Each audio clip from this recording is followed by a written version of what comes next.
غریبوں سے ہمدردی کا احساس۔ سکول میں استانی نے بچوں سے ٹیسٹ میں پہلی پوزیشن حاصل کرنے والوں کو انعام کا وعدہ کیا کہ جو بھی فرسٹ آیا اس کو نئے جوتے ملیں گے۔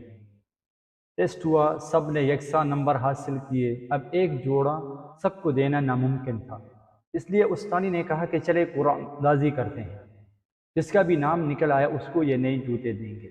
اور قرآن اندازی کے لیے سب کو کاغذ پر اپنا نام لکھنے اور ڈبے میں ڈالنے کا کہا گیا۔ استانی نے ڈبے میں موجود کاغذ کے ٹکڑوں کو اچھی طرح سے مکس کیا تاکہ کسی کی حق تلفی نہ ہو۔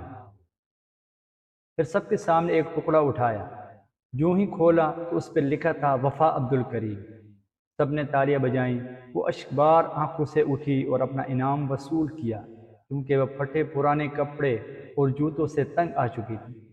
والد کا سایہ سر سے اٹھ گیا تھا اور ماں لاچار تھی، اس لیے جوتوں کا یہ انعام اس کے لیے بہت معنی رکھتا تھا۔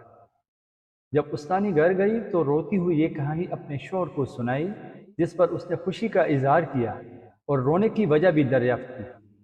تو استانی پھوٹ پھوٹ کر رونے لگی کہ مجھے رونا وفا عبدالکریم کے جوتوں سے زیادہ ان بچوں کے احساس اور اپنی بے حسی پر آتا ہے کہ جب میں نے ڈبے میں موجود دیگر کاغذ کے ٹکڑوں کو چیک کیا تو سب نے ایک ہی نام لکھا تھا، وفا عبدالکریم۔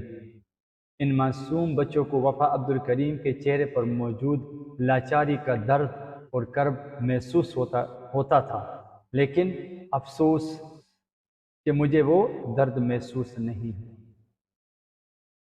تو میرے ایک استاد بتایا کرتے تھے کہ بچوں کے اندر احساس پیدا کرنا اور عملاً صحابت کا درس دینا سب سے بہترین تربیت ہے۔ ہمارے کئی اسلاف کے بارے میں کتابوں میں موجود ہے کہ وہ خیرات، صدقات اور زکوٰۃ اپنے ہاتھوں سے نہیں دیتے تھے، بلکہ بچوں کو دے کر ان سے تقسیم کرواتے تھے۔